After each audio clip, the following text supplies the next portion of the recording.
I shouldn't have been there. That's what everyone kept telling me afterward. But when you're 24, exhausted from pulling double shifts, and your car breaks down in the rain 3 blocks from your apartment, you don't think about which alley might be a shortcut and which might be something else entirely. The rain pelted down mercilessly, soaking through my thin waitress uniform. The black polyester clung to my skin, and my shoes, cheap knockoffs I'd bought on sale, were already ruined, squishing with every step. Lightning flashed, illuminating the narrow passage between 2 buildings that would cut 5 minutes off my walk home. 5 minutes. That's all I was trying to save. The alley was surprisingly clean for downtown Chicago, with neat stacks of crates along one wall and a row of black luxury cars parked in what seemed to be reserved spaces. I hurried past, head down against the rain, clutching my purse, which contained exactly $27 in tips, a tube of almost empty lipstick, and a photo of my mother that I'd carried since her funeral 3 years ago. I was halfway through when I heard it. The sound of glass shattering followed by a muffled thud. I froze, my heartbeat drowning out even the rain for a moment. I should have run, should have pretended I hadn't heard, should have kept walking, eyes forward, mind blank. Instead, I looked. There was a door, heavy steel, painted black to match the brick wall, nearly invisible unless you were looking for it. It stood slightly ajar now, a sliver of golden light spilling onto the wet pavement. 2 men emerged, dragging something between them, something that left a dark smear on the ground that the rain couldn't quite wash away. I gasped. A tiny sound, barely audible to my own ears over the storm. But they heard. The taller one turned, his face shadowed beneath the brim of an expensive hat. "Boss?" he said, just that one word, his voice deep and calm as if he'd merely commented on the weather. And then I saw him. He appeared in the doorway like a specter materializing from the shadows. Tall, taller than his men, with broad shoulders perfectly outlined by a suit that probably cost more than I made in 6 months. The light from inside caught on his cufflinks first, small flashes of silver against the darkness, before illuminating a face that seemed carved from marble, all sharp angles and cold perfection. But it was his eyes that held me, dark and penetrating. They seemed to see right through my rain-soaked clothes to the terror beneath my skin. For what felt like an eternity, neither of us moved. Thunder rolled overhead, but the sound seemed distant compared to the roaring in my ears. He stepped forward, his Italian leather shoes somehow repelling the rain and filth of the alley. With each step he took toward me, I felt my chances of escape diminishing. His security detail, because that's what they were, I realized now, fanned out slightly, cutting off any hope of running. "You should have never walked in here," he said, his voice surprisingly soft, with an accent I couldn't quite place. There was something almost musical about it, the way the words flowed like dark honey. My heart hammered against my ribs like a trapped bird. I took a step backward, my ruined shoe slipping on the wet pavement. I would have fallen if one of his men hadn't suddenly appeared behind me, his hand steady against my back, not pushing, not grabbing, just there, ensuring I stayed exactly where I was. And then the man, the boss, smiled. It transformed his face in a way that was both beautiful and terrifying, like watching a predator bare its teeth right before the kill. But I'm glad. Those 3 words sent ice through my veins despite the strange warmth in his voice. I clutched my purse tighter, as if that pathetic bag could shield me from whatever was coming. "I'm sorry," I managed to whisper, my voice cracking. "I didn't see anything. I was just taking a shortcut home. My car broke down and..." He raised a hand, and I fell silent instantly. That simple gesture carried more authority than a shout. "What's your name?" he asked. I hesitated, wondering if giving a false name might save me. But something in those dark eyes told me he would know if I lied. "Eleanor," I said. "Eleanor Wright." "Eleanor," he repeated, as if testing how my name felt on his tongue. "You're soaked." It wasn't a question, but I nodded anyway, droplets of water cascading from my hair with the movement. He turned to the man closest to him, shorter, stockier, with a scar that ran from his eyebrow to his jaw. "Bring the car around, Marco." Then to me, "I insist on driving you home." The way he said insist made it clear this wasn't an offer I could decline.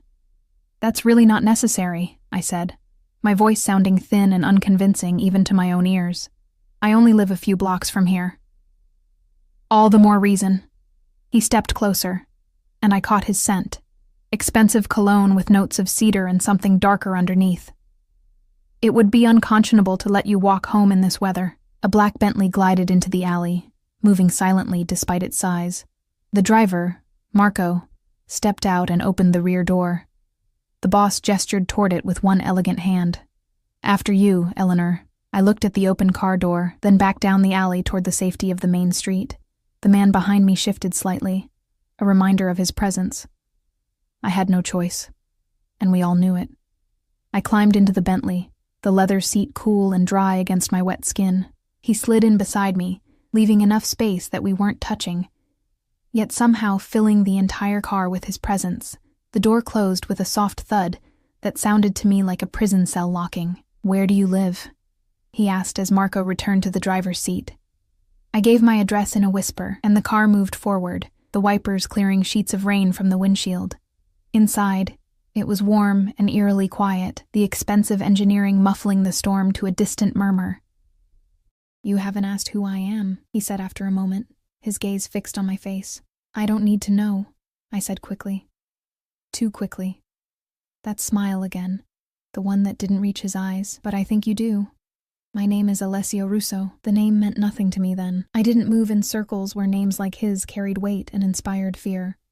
I was just a waitress trying to save enough for night classes, living in a studio apartment with a leaky ceiling and dreams that were getting smaller every day. "I own several businesses in this city," he continued, "including the establishment you happened to pass tonight."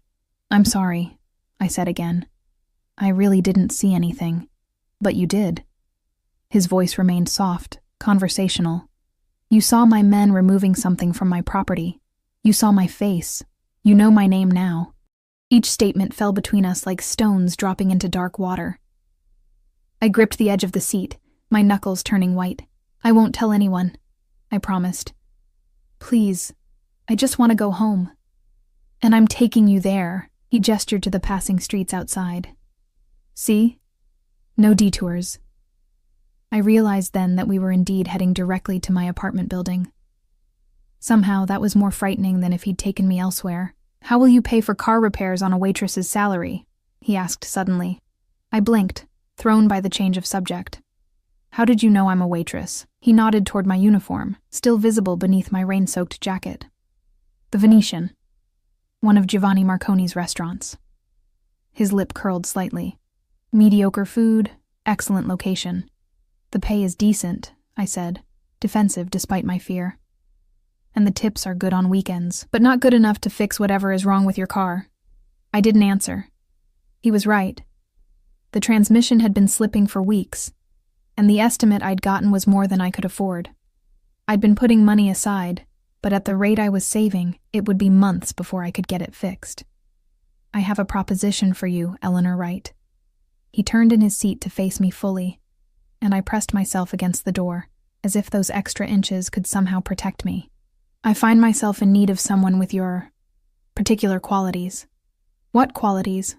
I asked, my mouth dry. "You're observant, quick thinking. And despite your fear, which is entirely rational, I assure you, you've maintained your composure." His eyes moved over my face, assessing. "Those are valuable traits." The car slowed, pulling up in front of my building. I recognized the cracked concrete steps, the flickering security light that the landlord never fixed. Home had never looked so inviting, or so impossibly far away. "I need an assistant," he said. "Someone who can handle various administrative tasks with discretion and efficiency." I stared at him, certain I'd misheard. "You want to hire me?" "Yes." He reached into his jacket and withdrew a business card. Thick, cream-colored paper with just his name and a phone number embossed in dark ink. "The position pays $15,000 a month plus benefits." My ears rang. $15,000 was more than I made in half a year at the restaurant. That's impossible," I stammered. "Why would you offer me that kind of money?" "Because that's what the position is worth to me." He held the card out between two fingers. "And because we both know this isn't really a choice, Eleanor." There it was, the threat beneath the offer, shimmering like heat on asphalt. I took the card, my fingers trembling. "Think about it overnight," he said, though his tone made it clear what answer he expected. "Call the number tomorrow before noon with your decision." Marco opened my door from outside, holding an umbrella over the opening. The rain had slowed to a drizzle, but the gesture wasn't really about keeping me dry. "One more thing," Alessio said as I moved to exit the car. "If you decide to decline my generous offer, or if you fail to call at all," he paused, his expression softening into something almost regretful. "Well, Chicago is such a dangerous city, people disappear all the time." I stepped out onto the sidewalk, my legs unsteady beneath me. Marco closed the door and returned to the driver's seat without a word. The window lowered, and Alessio looked out at me, his face half in shadow. "Sleep well, Eleanor Wright. I look forward to our partnership." The Bentley pulled away, leaving me clutching his business card in one hand and what remained of my old life in the other. I knew, standing there on that cracked sidewalk, that whatever I decided, nothing would ever be the same again. I trudged up the stairs to my apartment, unlocked the 3 deadbolts I'd installed after a break-in last year, and collapsed against the door once it closed behind me. My uniform dripped onto the linoleum floor, forming a puddle that reflected the single bulb hanging from my ceiling. On my kitchen counter, next to a stack of past-due notices, my phone blinked with messages. 2 from my manager at the restaurant, probably wondering why I hadn't shown up for my second shift. 1 from Jenny, the only friend who'd stuck around after I'd dropped out of college to care for my mother. I ignored them all and walked to the bathroom, stripping off my wet clothes and stepping into a shower that never quite got hot enough. As the lukewarm water washed over me, I tried to make sense of what had happened. I'd witnessed something I shouldn't have. That much was clear. And now Alessio Russo, whoever he really was, had made me an offer that was equal parts lifeline and noose, $15,000 a month. The number echoed in my head as I dried off and pulled on an oversized t-shirt to sleep in. With that kind of money, I could pay off my mother's medical debts, fix my car, maybe even go back to school. All I had to do was tie my fate to a man who'd threatened to make me disappear if I refused. I curled up on my sagging mattress, Alessio's business card on the nightstand beside me. The last thing I saw before exhaustion claimed me was that cream-colored rectangle, glowing faintly in the dim light from the street outside, a passport to salvation or damnation. I didn't yet know which, but I knew which one I'd choose in the morning. Morning came with harsh sunlight streaming through my thin curtains and the distant sound of sirens, Chicago's constant lullaby. I stared at the ceiling, tracing the familiar water stains with my eyes, as reality settled over me like a shroud. Last night hadn't been a nightmare. The business card still sat on my nightstand, innocent-looking in the daylight. I reached for my phone. It was 10:37 a.m. Less than 90 minutes to make a decision that wasn't really a decision at all. I forced myself out of bed and into the kitchen, where I mechanically went through the motions of making coffee. The machine sputtered and hissed, producing a liquid that was more bitter than caffeinated, but it was all I had. As I sipped from my chipped mug, I stared at the card I'd brought with me from the bedroom. Alessio Russo. The name still meant nothing to me, but the power he wielded had been unmistakable. I grabbed my laptop, an ancient thing that wheezed like an asthmatic whenever I asked it to do more than check email, and typed his name into the search bar. The results were surprisingly sparse. A few mentions in business journals about property acquisitions through something called the Russo Group. A photo from a charity gala 3 years ago, where he stood in the background, partially obscured but unmistakable. Nothing that screamed dangerous criminal, but nothing that convinced me he was simply a businessman either. My phone chimed with another message from my manager. "Eleanor, if you don't show up today, don't bother coming back at all." I closed the message without responding. It wouldn't matter soon anyway. At 11:45, I picked up the card and dialed the number with shaking fingers. It rang only once before being answered. "Ms. Wright." It wasn't a question. The voice belonged to a woman, her tone professional and crisp. "Mr. Russo is expecting your call. Please hold." There was no music, just silence so complete I wondered if the call had dropped. Then his voice filled my ear, that same musical cadence that had haunted my dreams. "Eleanor, I'm pleased you called." Again, not a question. He'd known I would call. known I had no real choice. "I've thought about your offer," I said, struggling to keep my voice steady. "And I accept." I could almost hear his smile through the phone. "Excellent. A car will pick you up in 30 minutes. Pack whatever you need for today. We'll arrange for the rest of your belongings to be moved tomorrow." "Moved?" I echoed. "I don't understand." "Part of your compensation package includes housing, Eleanor. It's more convenient for everyone." The implications of that statement sent a chill down my spine. He wanted me where he could watch me, but my apartment will be taken care of. Your lease will be paid out. Now 30 minutes. Be ready. The line went dead. I stared at my phone, then around at my tiny apartment. I'd lived here for 4 years. It wasn't much, but it was mine. The idea of leaving it, of having no space that wasn't somehow controlled by Alessio Russo, made me feel like I was being slowly buried alive. Still, I moved on autopilot, pulling clothes from my closet and tucking them into a worn duffel bag. What did one wear to work for a man like him? I settled on the most professional outfit I owned: black slacks that were slightly too big, a white blouse with only one small coffee stain on the sleeve, and a navy blazer I'd bought secondhand for job interviews. At precisely 12:15, my phone buzzed with a text message. Downstairs. I took one last look around my apartment, grabbed my bag, and locked the door behind me. The same black Bentley from last night was parked at the curb, Marco standing beside it with his expressionless face. He opened the rear door without a word. I'd half expected Alessio to be inside, but the car was empty. Marco closed the door after me, then slid into the driver's seat. "Where are we going?" I asked as we pulled away from the curb. "The tower," he replied, offering nothing more. We drove in silence through the city, eventually pulling up to one of Chicago's sleeker skyscrapers, all glass and steel, reflecting the midday sun like a massive mirror. Marco led me through a private entrance, past security guards who nodded to him with deference, and into an elevator that required a keycard to operate.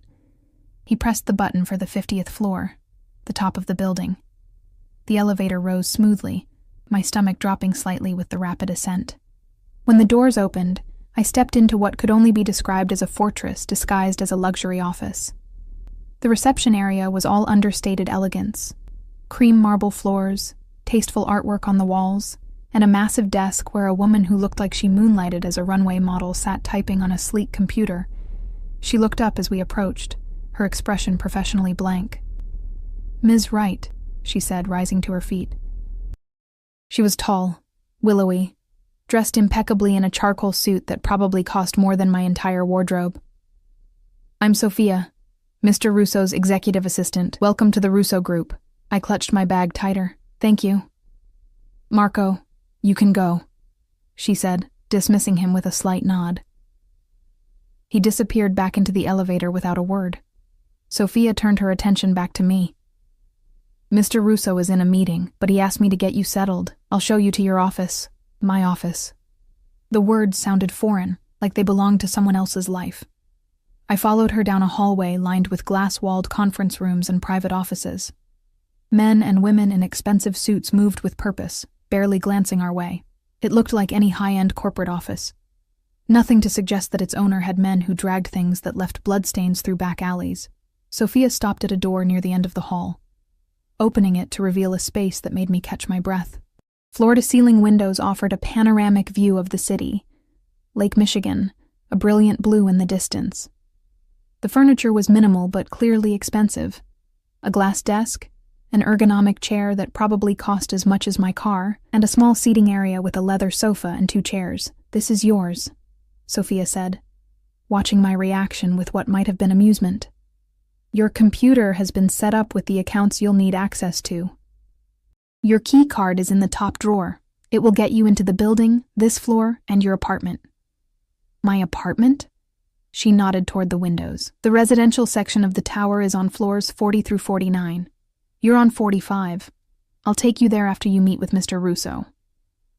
I set my bag down beside the desk, feeling increasingly like I'd stepped through the looking glass. "What exactly will I be doing? Mr. Russo will explain your duties himself. For now, familiarize yourself with the computer system. I'll come get you when he's ready." She turned to leave, then paused. "One piece of advice, Eleanor?" The use of my first name surprised me.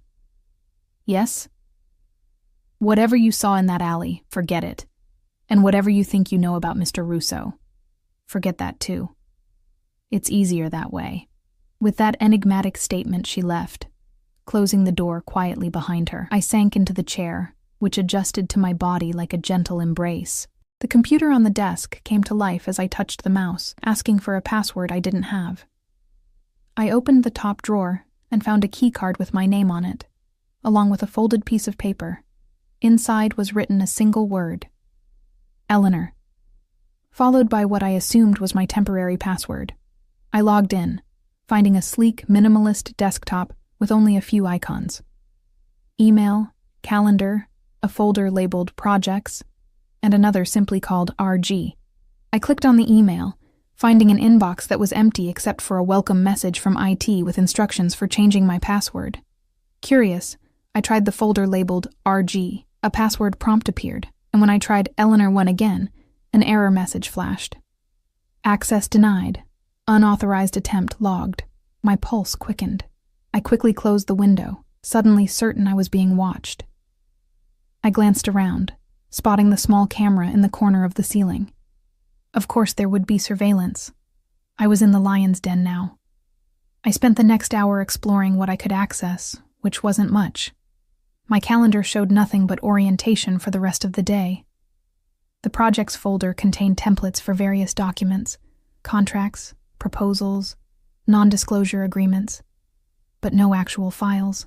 A knock at the door made me jump. Sophia stood in the doorway, somehow looking even more polished than she had an hour ago. "Mr. Russo will see you now." I smoothed my blazer and followed her down the hall to a set of double doors at the end. She knocked once, then opened them without waiting for a response. Alessio Russo's office made mine look like a storage closet. It occupied the corner of the building, with 2 walls of windows offering views in different directions. A massive desk dominated one end of the room, while a seating area with leather couches and a wet bar took up the other. The man himself stood with his back to us, looking out over the city like he owned it. Maybe he did. "Sir," Sophia said, "Ms. Wright is here." He turned, and I was struck again by how his presence seemed to fill the room. In daylight, his features were even more striking. Sharp cheekbones, a strong jaw shadowed by carefully maintained stubble, and those eyes, dark and penetrating. He'd changed from last night's suit to another that looked nearly identical to my untrained eye, though I was certain it cost more than a year's rent on my apartment. "Thank you, Sophia," he said, never taking his eyes off me. "That will be all for now." She nodded and left, closing the doors behind her. Alessio gestured to one of the chairs in front of his desk. "Please, sit." I perched on the edge of the chair, my back straight, hands folded in my lap to hide their trembling. He sat across from me, studying me with an intensity that made my skin prickle. "Did you sleep well?" he asked finally. The question was so mundane, so normal, that it caught me off guard. "Not really," I admitted. "Honesty," he said, his lips curving into that same smile that didn't reach his eyes. "That's good. I value honesty above most things, Eleanor." "What exactly will I be doing here, Mr. Russo?" I asked, trying to sound more confident than I felt. "Alessio, please." He leaned back in his chair. "And to answer your question, you'll be my personal assistant." I thought Sophia was your assistant. "Sophia handles the business. You'll handle me." There was an undercurrent to his words that made heat rise to my cheeks. He continued before I could respond. "My schedule, my personal correspondence, my private matters, things that require the utmost discretion." "Why me? I'm not qualified for this. Qualifications can be learned. Loyalty and discretion are more innate qualities." He leaned forward slightly. "And you, Eleanor Wright, have something else I find valuable." "What's that?" "You have nothing to lose," he said simply. "No family since your mother passed. Few friends. No romantic entanglements. A dead-end job you've already lost. In short, you're unencumbered." The clinical assessment of my lonely existence stung more than I wanted to admit. "You investigated me. Of course I did." He sounded almost amused at the suggestion that he wouldn't have. "Just as you tried to investigate me this morning." I stiffened. "How did you—" "Your laptop is quite outdated. You should use the one we've provided." He stood, moving to the bar cart in the corner. Drink? No, thank you, I said, watching as he poured amber liquid into a crystal glass for himself. He returned to his desk, taking a small sip before setting the glass down. Let me be direct, Eleanor. What you witnessed last night was unfortunate, but it presents an opportunity for both of us. An opportunity, I repeated flatly. Yes, you need financial stability. I need someone I can trust. His eyes never left mine, and trust in my world is often born from mutual vulnerability. I'm not sure how I'm making you vulnerable. His smile widened a fraction. You're not. Yet. But you will be. He opened a drawer and withdrew a leather portfolio, sliding it across the desk toward me. Your contract. The terms are quite generous, as I mentioned. In addition to your salary, you'll have the apartment, health insurance, and a car at your disposal. I hesitated before taking the portfolio. Inside was a document printed on thick paper, at least 20 pages long. I skimmed the first page, noting the salary, $15,000 a month, just as he'd promised, and a list of benefits that made my head spin. Turn to page 12, he instructed. I did, finding a section titled Confidentiality and Loyalty. The legal language was dense, but the message was clear. Everything I would see or hear while working for Alessio Russo was to remain absolutely confidential, under penalty of legal action and additional remedies as deemed necessary. Additional remedies, I said, looking up. You mean making me disappear? He didn't deny it. I prefer to think of it as incentivizing discretion. This is insane, I whispered, more to myself than to him. No, Eleanor, this is business. He reached for his glass again. My business happens to involve activities that sometimes require extreme privacy. Illegal activities, I clarified. In some cases, yes. His candor was jarring, but the Russo Group itself is legitimate. Real estate, import, export, hospitality, all perfectly legal enterprises that generate substantial revenue and launder money from the illegal ones, I said before I could stop myself. Instead of anger, his expression showed something like approval. You're quick. That will serve you well. He tapped the contract. You'll find a pen in the portfolio. I stared at the document, reality crashing down on me again. What if I say no? We both know you won't.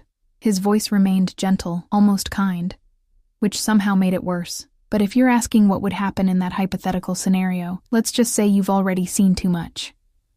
And now you know even more. The threat hung in the air between us, all the more effective for its softness. I took the pen from the portfolio. Where do I sign? He flipped to the last page, pointing to a line at the bottom. I signed my name, the ink flowing smoothly from the expensive pen. It felt like signing away more than my employment. It felt like signing away my freedom. Alessio took the contract, signed his own name with a flourish, and pressed a button on his desk. Sophia appeared within seconds, as if she'd been waiting just outside. File this, please, he said, handing her the contract. And show Eleanor to her apartment after lunch. She'll start officially tomorrow. Yes, sir. Sophia took the portfolio and disappeared again. Now, Alessio said, standing, let's eat. You must be hungry. As if on cue, my stomach growled. I hadn't eaten since yesterday's lunch shift at the restaurant, too anxious to think about food until he mentioned it.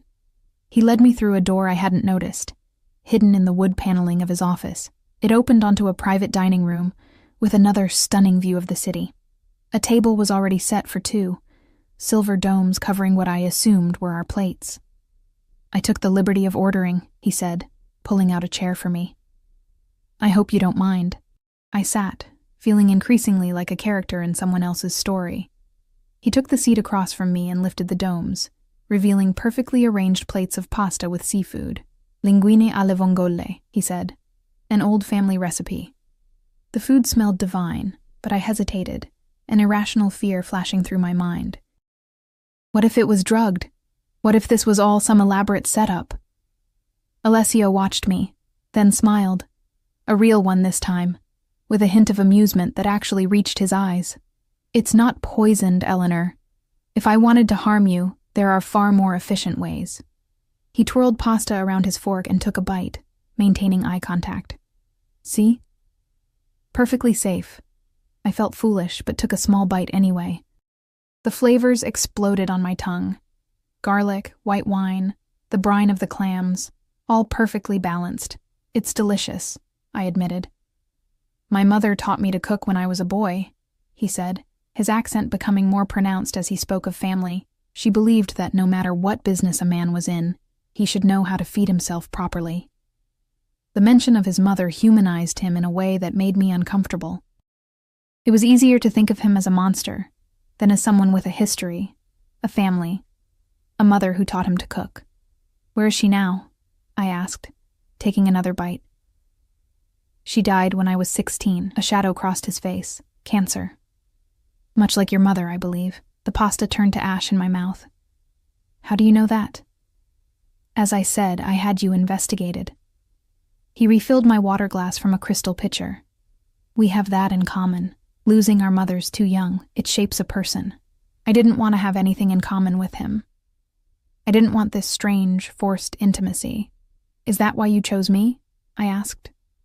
Because of my mother? No. He set down his fork. I chose you because you saw something you shouldn't have, and because you handled it with remarkable composure. The similarities in our backgrounds are merely interesting. We ate in silence for a few moments, the only sounds the delicate clink of silverware against fine china and the distant hum of the city below. What did I see? I finally asked. In the alley. His expression closed off immediately. Nothing that concerns you. If I'm going to be your personal assistant, handling your private matters, shouldn't I know what I'm getting into? You'll know what you need to know when you need to know it. His tone made it clear the subject was closed. For now, focus on learning your duties. Sophia will brief you on the basics this afternoon. The rest of lunch passed in uncomfortable silence. When we finished, Alessio escorted me back to his office and called for Sophia, who appeared so promptly I again wondered if she waited just outside his door all day. Show Eleanor to her apartment and make sure she has everything she needs, he instructed. I have calls until 6, then dinner with the Kavanaughs at 8. Yes, sir, Sophia replied, then turned to me. This way, please. I followed her back to the elevator, where she used her keycard to access the residential floors. We descended to the 45th floor in silence. Mr. Russo doesn't usually take such a personal interest in new employees, she said as the doors opened. Especially not assistants. The hallway was plushly carpeted, with only 4 doors visible. Clearly these were large apartments. She led me to the one marked 4502 and swiped her own card before handing me mine. You'll need to set up your fingerprint for access, she explained. More secure than just the card. The apartment that awaited me beyond the door made my knees weak. Sunlight streamed through floor-to-ceiling windows similar to those in the office, illuminating a space that was easily 4 times the size of my old apartment. Modern furniture in neutral tones, hardwood floors with plush area rugs, a kitchen with marble countertops and appliances that looked like they belonged in a magazine. This is... I trailed off, unable to find words. Standard executive housing, Sophia supplied, watching me with that same hint of amusement from earlier. The bedroom and bathroom are through there. Your things will be delivered tomorrow, but the closet has already been stocked with basics in your size. I turned to her, confused. Stocked? How? She shrugged elegantly. Mr. Russo has people for that sort of thing. The idea of strangers selecting clothes for me, knowing my sizes, was deeply unsettling. I walked to the bedroom in a daze, finding a space dominated by a king-sized bed with what looked like Egyptian cotton sheets. The bathroom beyond was all white marble and glass, with a shower big enough for 4 people and a soaking tub by the window. This is insane, I whispered, echoing my words from earlier. You'll get used to it, Sophia said from the doorway. Everyone does. I turned to face her. How long have you worked for him? 6 years. And did he recruit you the same way? Something flashed in her eyes, caution perhaps. No, my situation was different. She checked her watch. I need to get back upstairs. Your keycard works for the elevator, this apartment, and your office. Nowhere else for now. The fridge is stocked, and there's a tablet on the counter with building information. Any questions? I had about 1,000, but none she was likely to answer. No, thank you. Mr. Russo expects you in the office at 8 a.m. tomorrow. Don't be late." With that, she turned and left, the door locking automatically behind her. I wandered back to the living room in a daze, running my fingers over the expensive furniture. This morning, I'd been a waitress about to lose my job, living in a cramped apartment I could barely afford. Now I was, what? An employee? A prisoner in a gilded cage? Both? I moved to the windows, looking out over the city. From this height, Chicago looked almost peaceful, the chaos and grime invisible beneath the geometric perfection of the skyline. People moved like ants along the streets below, each with their own life, their own problems. None of them knew I was up here, watching. None of them knew what had happened to me. The tablet Sophia had mentioned sat on the kitchen counter. I picked it up, finding it already unlocked. The home screen showed apps for building services, food delivery, security, and something called RG Communications. I tapped on the security app, discovering that I could view cameras in the hallway outside my apartment and request security personnel if needed. I couldn't quite decide if the security features were meant to protect me or monitor me. Perhaps both. The food delivery app showed dozens of high-end restaurants that would deliver directly to the building, all apparently included as part of my compensation package. My stomach was still full from lunch, but I bookmarked the page for later. The RG Communications app required a password. I tried Eleanor again, surprised when it worked. Inside was a messaging system, with only 2 contacts available: Alessio Russo and Sofia Ricci. A notification already waited. A message from Sophia. "Orientation materials on your office computer. Review before tomorrow." I set the tablet down, suddenly exhausted. The adrenaline that had been keeping me going since last night was fading, leaving me hollow and drained. I made my way back to the bedroom and sat on the edge of the bed, running my hand over the silky bedspread. What had I gotten myself into? More importantly, was there any way out? I thought of the contract I'd signed, with its ominous additional remedies. I thought of whatever it was that Marco and the other man had been dragging through that alley, something that left a dark smear on the wet pavement. I thought of Alessio's eyes, cold and calculating even when his smile seemed warm. No, there was no way out. Not yet, anyway. I kicked off my shoes and lay back on the bed, intending to rest for just a moment before exploring the apartment further. Instead, I fell into a deep, dreamless sleep, the sleep of the condemned who knows that tomorrow will bring challenges they can't begin to imagine. The shrill beeping of an unfamiliar alarm jolted me awake. For a disorienting moment, I couldn't remember where I was. The bed was too soft, the room too spacious, the light filtering through floor-to-ceiling windows too bright. Then it all came rushing back. The alley, Alessio Russo, the contract I'd signed. I sat up, realizing I was still in yesterday's clothes, now hopelessly wrinkled. The digital clock on the nightstand read 6:30 a.m. I had an hour and a half to prepare for my first official day as the personal assistant to a man who had essentially blackmailed me into working for him. I dragged myself to the bathroom, gasping again at its luxury. The shower had multiple jets and a digital control panel that took me several minutes to figure out. When I finally got the water running, it was perfectly hot, with pressure that made my old apartment's shower feel like a leaky faucet in comparison. After showering, I wrapped myself in a plush towel and ventured to the walk-in closet Sophia had mentioned. What I found inside made me freeze. Rows of clothing, dresses, blouses, slacks, skirts, all with designer labels I recognized but had never been able to afford. Shoes lined one wall, handbags another. Everything looked to be exactly my size. I ran my fingers over a silk blouse, the price tag still attached. $800. For one shirt. My entire wardrobe from my old apartment wouldn't add up to the cost of 3 items in this closet. With trembling hands, I selected the most conservative outfit I could find.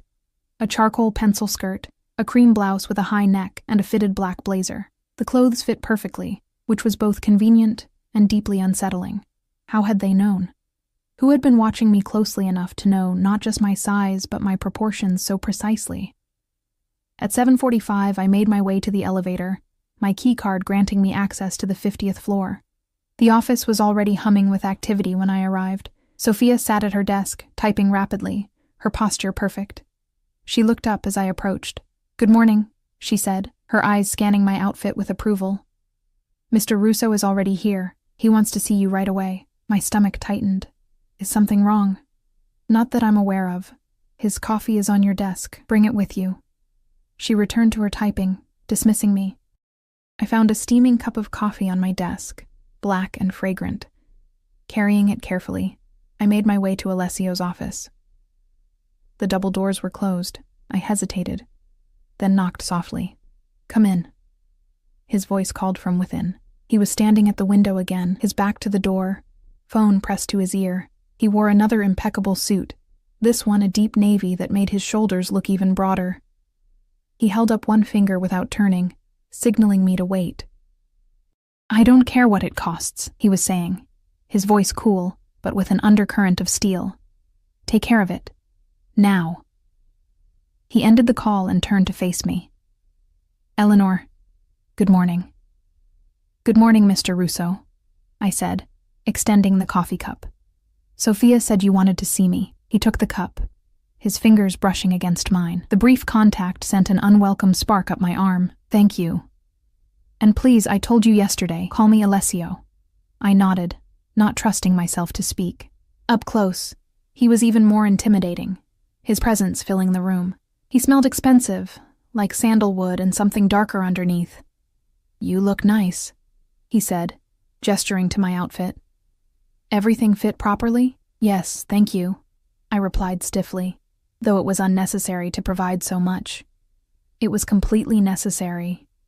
He moved to his desk, motioning for me to sit in the chair across from him. Your appearance reflects on me now. And in my world, appearances matter greatly. I sat, folding my hands in my lap to keep them from fidgeting. I reviewed the orientation materials Sophia sent. Good. He took a sip of coffee. Then you understand the basics of what we do here. Or at least, what the legitimate side of the business does. Real estate, hospitality, import-export, I recited. Precisely. Today, I'd like you to shadow me. See how I work, who I interact with, what I expect. He leaned forward slightly. Think of it as immersion learning. I understand. Do you? His eyes locked with mine. This isn't just a job, Eleanor. From the moment you signed that contract, you became part of my inner circle. That comes with privileges and protections, but also with risks and expectations. Do you truly understand what that means? I understand that I don't have a choice, I said, surprising myself with my directness. He sat back, a hint of a smile playing at his lips. There's always a choice. You made yours in that alley when you looked instead of walking away. You made it again when you got into my car. And you made it a third time when you signed the contract. He paused. But you're right. The choices now are more constrained. Stay loyal to me, and you'll want for nothing. Betray me. He didn't need to finish the sentence. I won't betray you, I said quietly. No, he agreed, you won't. The certainty in his voice sent a chill down my spine. Before I could respond, his phone buzzed. He glanced at it, then stood. Our first meeting is in 5 minutes. Conference room B. You'll take notes. He moved around the desk, stopping beside me. One more thing. You'll notice that people treat me with deference. They won't meet my eyes unless I initiate it. They won't speak unless spoken to. You don't need to adopt those habits when we're alone, but in public, I expect the same respect. Understood? I nodded, rising to my feet. Yes, Alessio. His name felt foreign on my tongue, intimate in a way that made me uncomfortable. He noticed my hesitation and smiled, that predatory smile I'd seen in the alley. You'll get used to it, he said, echoing Sophia's words from yesterday. Come. I followed him to a large conference room where about a dozen people already sat, all in expensive suits, all looking tense. The room fell silent as we entered. Everyone stood. I noticed that, just as Alessio had said, no one made eye contact with him. Their gazes dropped to the table or fixed somewhere over his shoulder. Alessio moved to the head of the table, while I took the chair to his right, opening the tablet I'd grabbed from my office on the way. For the next 2 hours, I watched and listened as he conducted a meeting about property acquisitions in the West Loop. On the surface, it was like any corporate meeting: budget discussions, timeline reviews, marketing strategies. But underneath ran a current of fear that was almost palpable. When Alessio asked questions, people answered immediately, often with voices that trembled slightly. When he expressed displeasure, even mildly, faces paled. This wasn't respect, it was terror. As the meeting concluded and people filed out, a man in his 50s lingered. He was well dressed, but with a slight shabbiness around the edges. Cuffs a bit frayed, shoes a bit scuffed. Unlike the others, he approached Alessio directly. "Mr. Russo," he said, his voice steady but with an undercurrent of desperation. "A moment of your time, please." Alessio regarded him coldly. "Mr. Donovan, I believe I made myself clear last week." "Sir, please. The extension. Just 30 more days. My wife's medical bills are not my concern," Alessio interrupted. "The payment is due tomorrow, as agreed. But the interest, it's impossible." Alessio's expression didn't change, but something in the air did. A sudden drop in temperature that had nothing to do with the climate control. "You borrowed money from me, Mr. Donovan.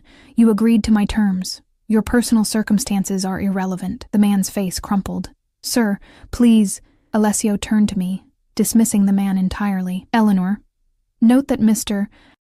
Donovan's property on Dearborn is to be seized tomorrow if payment is not received in full by noon." I nodded, typing the note while avoiding the desperate man's eyes. "That will be all, Mr. Donovan," Alessio said without looking at him again. The man stood there for a moment longer, defeated, then turned and left without another word. Once he was gone, I looked up from my tablet. "His wife is sick?" "Cancer," Alessio said, gathering his papers. "Terminal, I believe. And you're going to take his property anyway?" He looked at me with mild surprise. "Business is business, Eleanor. He knew the terms when he borrowed the money. But if his wife is dying, then he should be with her instead of wasting time begging for extensions he won't receive." Alessio's tone was final. "The world runs on rules and consequences. Mercy is a luxury for those who can afford it." "And you can't afford it?"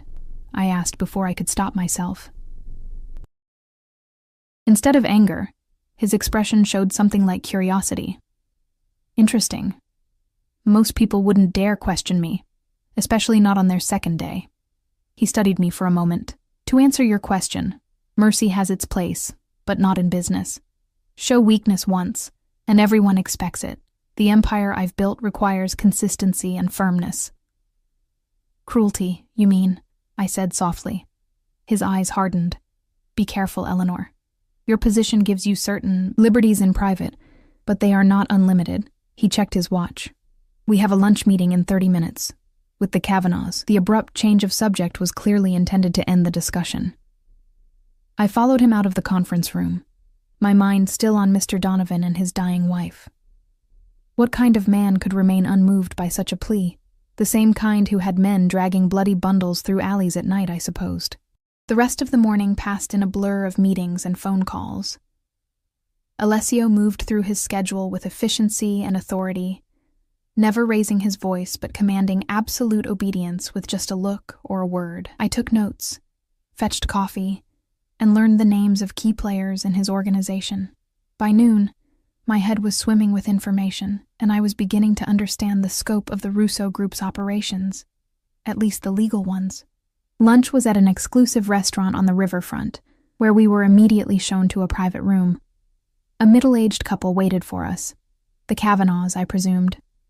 The man was tall and distinguished with silver hair, the woman blonde and expensively preserved, her face tight from too many procedures. "Alessio!" the man boomed, rising to greet us. Unlike Alessio's other associates, he appeared genuinely pleased to see him, clasping his hand warmly.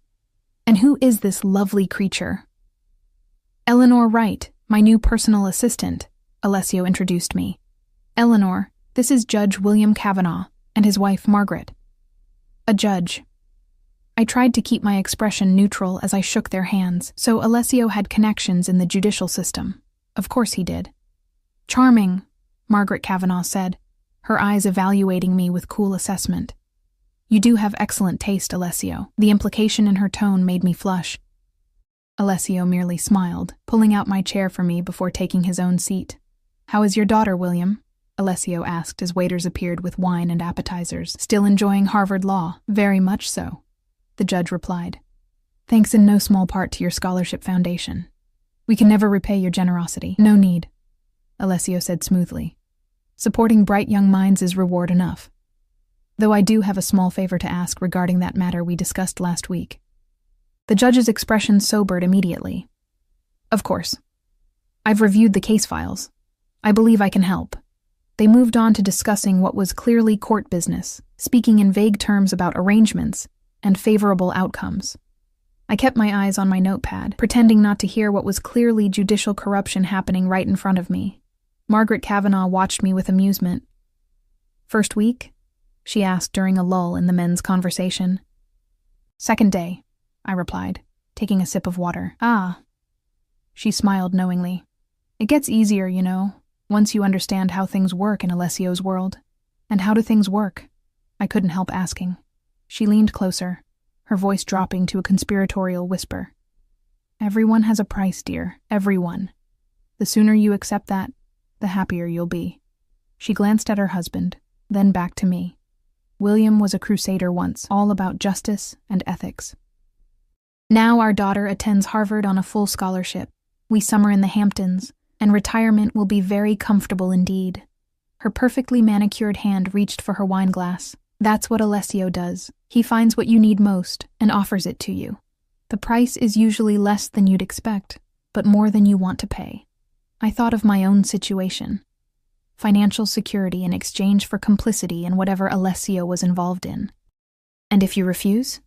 Margaret's smile didn't waver, but her eyes grew cold. "No one refuses Alessio Russo. Not for long, anyway." The lunch meeting concluded with handshakes and promises to meet again soon. As we left the restaurant, I noticed 2 men flanking us, security I hadn't seen arrive. They moved with practiced efficiency, scanning the surroundings as they escorted us to the waiting Bentley. "Is that necessary?" I asked as Marco opened the car door. "Always," Alessio replied, gesturing for me to enter first. In my position, precautions are essential. Once inside the car, he loosened his tie slightly, the first hint of informality I'd seen from him. "What did you think of the Kavanaughs?" I hesitated, unsure how honest I should be. "Don't censor yourself," he said, reading my expression. "I value your observations. They're corrupt," I said bluntly. "He's a judge accepting bribes, and she's proud of it." Alessio's lips curved into a smile. "Direct and accurate. Good." He looked out the window as Chicago passed by. William wasn't always corrupt. 10 years ago, he was untouchable. A crusader, as Margaret said. Then his daughter got into Harvard, but they couldn't afford it. Pride wouldn't let him take loans. "So you offered the scholarship." I recognized an opportunity. His tone was matter of fact. "Everyone has a vulnerability, Eleanor. For some, it's money. For others, family." For William Kavanaugh, it was his daughter's future. "And for you?" I asked. "What's your vulnerability?" His eyes snapped to mine, suddenly intense. "That's not a question you're ready to ask yet." The car fell silent as we continued back to the tower. I replayed the day's events in my mind. The ruthless dismissal of Mr. Donovan, the casual corruption with the judge, the way everyone around Alessio seemed to both fear and need him. The world he occupied was so far from anything I'd experienced, governed by different rules and darker principles. "You're quiet," he observed as we pulled up to the tower. "Just processing," I replied. He nodded. "There's a lot to take in. You're doing well so far." The unexpected compliment caught me off guard. "Thank you. We have one more meeting this afternoon, then I'd like you to join me for dinner." It wasn't a request. "Dinner?" I echoed. "Yes. There are things we need to discuss privately." A flutter of anxiety rose in my chest, but I nodded. "Of course." The afternoon meeting was with Alessio's legal team, a group of sharp-suited men and women who spoke in technical terms about shell companies and offshore accounts. I took notes diligently, understanding enough to know I was witnessing sophisticated financial crimes. but not enough to grasp all the details. By 6 o'clock, my head was pounding with information overload. Alessio dismissed the legal team and turned to me. "You did well today." "I didn't do anything," I said. "I just watched and took notes." "Sometimes that's the most important job." He closed his laptop. "Go to your apartment and change, something formal. I'll send Marco for you at 8. "Where are we going?" I asked. "My residence." He stood, signaling the end of the conversation. 8 o'clock. I returned to my apartment, my mind racing. Alessio's residence, not his office, not a restaurant, but his home. The personal space of a man who kept everything about himself carefully controlled. I wasn't sure if I should be flattered or terrified by the invitation.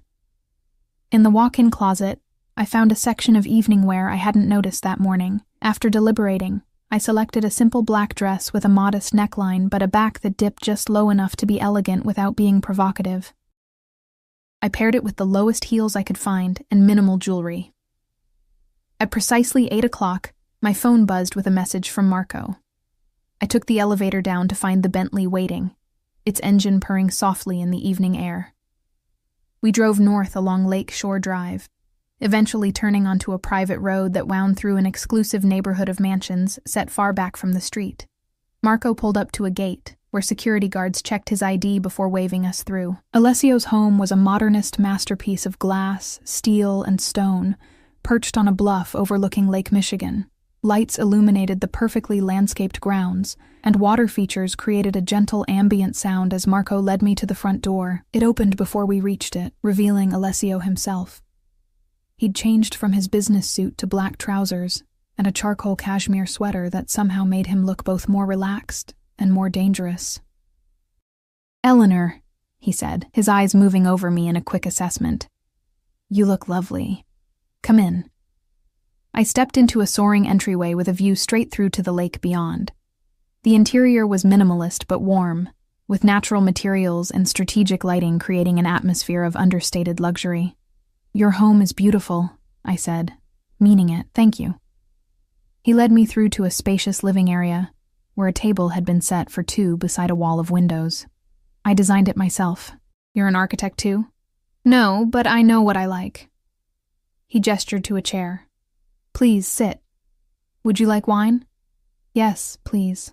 I needed something to calm my nerves. He poured red wine into crystal glasses, then took the seat across from me.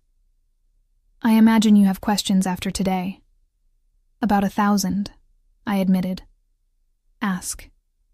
I took a sip of wine, rich and complex, probably worth more than what I used to make in a day. "What do you really want from me, Alessio? Why am I here?" He considered me for a long moment. Directness. "I appreciate that." He swirled the wine in his glass. "What I told you before is true. I need someone I can trust, someone unencumbered, someone who understands discretion. Because I witnessed something in that alley. That was the catalyst, yes, but it's more than that." He set his glass down. "I've been watching you, Eleanor, even before that night." A chill ran through me. "What do you mean?" "The Venetian, Giovanni Marconi's restaurant where you worked. It's one of several businesses he operates on my behalf." His eyes held mine. "I've seen you there, working double shifts, never complaining, always observant. The customers loved you because you remembered their preferences. The staff respected you because you worked harder than anyone. You were watching me?" The idea was disturbing. Why? Initially, because Giovanni mentioned he had an employee who seemed different from the others. More intelligent, more observant, wasted on serving pasta. Alessio leaned forward slightly. "I make it a point to be aware of people with potential. So that night in the alley was coincidence," he finished for me. "A fortunate one, as it turns out. It accelerated a process I was already considering."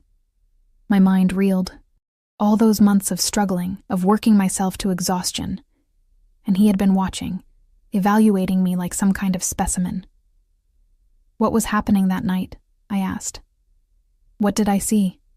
Alessio was silent for a moment, weighing how much to tell me. "A betrayal was being addressed," he said finally. "One of my employees was selling information to a rival. The consequences were severe. You had him killed, I whispered.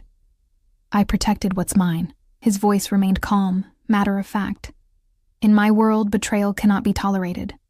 Mercy is seen as weakness, and weakness invites attack. A server appeared silently, bringing our first course, something delicate involving scallops. I hadn't even noticed Alessio's signal for service. The food looked exquisite, but my appetite had vanished. "You're afraid now," Alessio observed once we were alone again. "Shouldn't I be?" I countered. "No." His answer was immediate. "Not as long as you're loyal to me." He picked up his fork. "Try the scallops. My chef trained in Paris." I took a small bite, the food turning to ash in my mouth despite its obvious quality. "What exactly does loyalty to you entail?" "For now, learning, observing, keeping my confidences." He ate with the precise movements of someone who appreciates fine dining. "Eventually, I'll trust you with more responsibility, handling sensitive communications, managing certain aspects of my business that require a delicate touch." "Illegal aspects," I clarified. "Some, yes." He seemed untroubled by my directness. "Does that bother you?" "Shouldn't it?" "Perhaps." He refilled my wine glass. "But I think we both know you're not as innocent as you pretend to be." "What does that mean?" "It means I know everything about you, Eleanor, including the things you try to hide." His eyes bored into mine. "I know about the money." My blood turned to ice. "What money?" "The $10,000 you took from your last employer in Phoenix before moving to Chicago. The money that paid for your mother's experimental treatments her insurance wouldn't cover." I set my glass down with a shaking hand. No one knew about that. No one.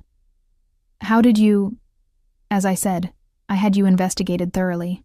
He continued eating, seemingly unconcerned by my distress. "Don't worry. Your secret is safe with me.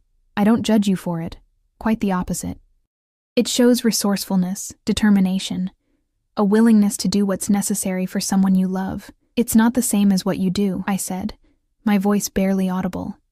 "Isn't it? You stole because you needed something more than you feared the consequences. The scale is different, but the principle is the same." He regarded me with something like sympathy. "We're not so different, you and I. We are nothing alike," I insisted. But even to my own ears, the protest sounded weak. We both lost our mothers to cancer.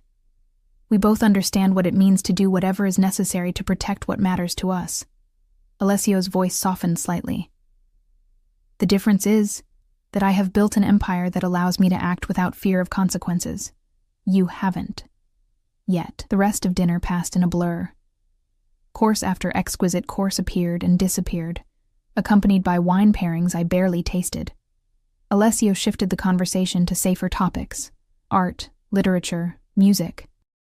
He was surprisingly well-versed in all three, and despite myself, I found him engaging and knowledgeable. In another context, with another man, it might have been an enjoyable evening. After dessert, a delicate confection of chocolate and berries, Alessio led me to a terrace overlooking the lake.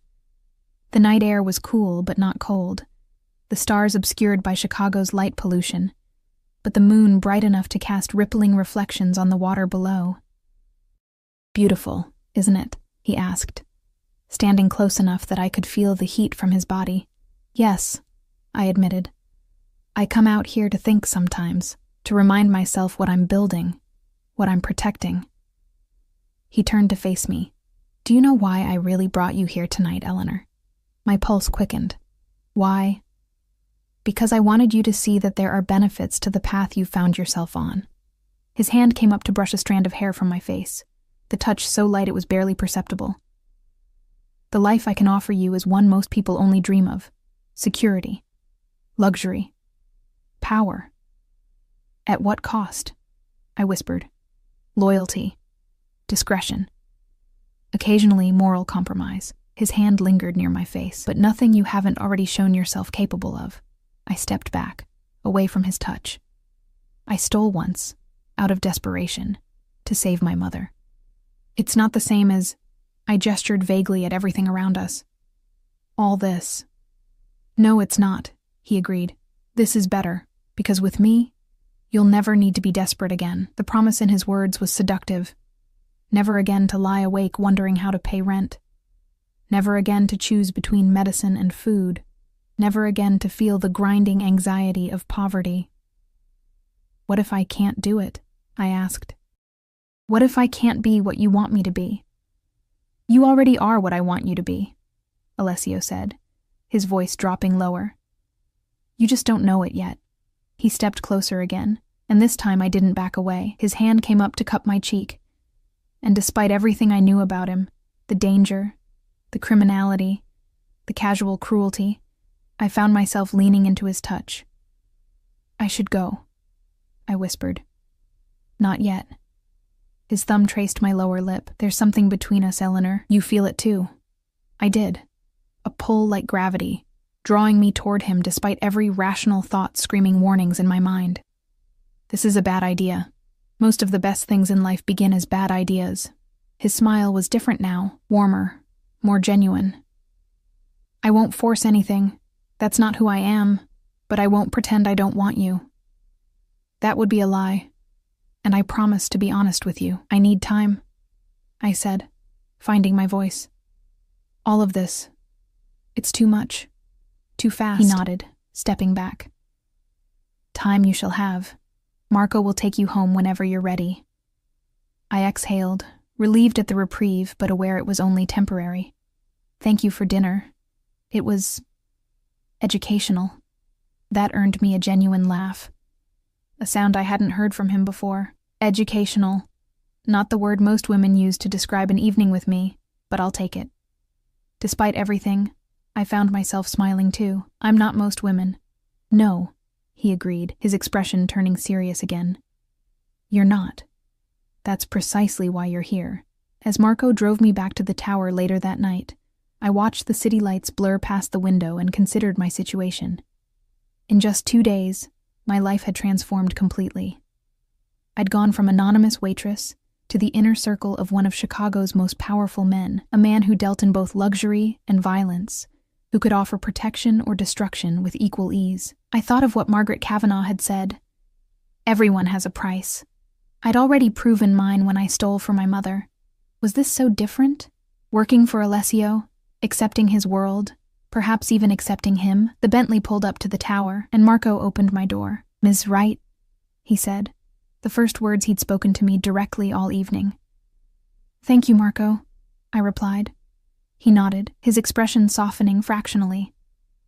"He likes you, you know, more than the others." And before I could ask what he meant, he was back in the driver's seat, the Bentley gliding away into the night. I took the elevator up to my apartment, kicked off my heels, and walked to the window. From this height, Chicago spread out before me like a galaxy of lights, beautiful, distant, full of possibilities. I pressed my palm against the cool glass, watching my breath create a small circle of fog. 6 months ago, my mother had died in a hospital room that smelled of disinfectant and despair. 3 days ago, I'd been trudging home in the rain, my future as gray as the clouds above. Tonight, I stood in a luxury apartment, wearing a dress that cost more than my old car, with the taste of fine wine still on my lips and the ghost of Alessio Russo's touch on my skin. I didn't know what tomorrow would bring. I didn't know if I could survive in Alessio's world, with its beauty and its brutality, but I did know one thing with absolute certainty. I was never going back to my old life. For better or worse, my path was now bound to his, and somewhere deep inside me, in a place I wasn't ready to acknowledge, I didn't want it any other way.